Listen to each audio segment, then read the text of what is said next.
అందరికీ నమస్కారము. కాలము, పంచాంగం అనే విషయంలో రేపటి పంచాంగం విషయం తెలియజేస్తున్నాము. రేపు గురువారము అంటే లక్షవారము 12/6/2025 బహుళపాడ్యమి పగలు 1:32 దాకా ఉంది. తదుపరి విజయ వస్తుంది. మరియు మూలా నక్షత్రం రాత్రి 9:32 దాకా ఉంది. తర్వాత పూర్వాషాఢ వస్తుంది. ఆ తర్వాత ఏంటంటే పూర్వాషాఢ తర్వాత రాత్రి వర్జ్యం 7 పూర్తిగా ఉంది. 9:32 వరకు ఉంటుంది. తర్వాత పగలు వర్జ్యము 7:50 నుంచి 9:32 వరకు ఉంటుంది.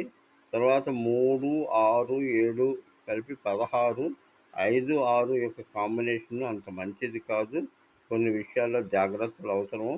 తదుపరి ఏంటంటే సాయిబాబా ఆరాధన, గురుస్వామికి శరణ వేడుకుంటా, దక్షిణామూర్తి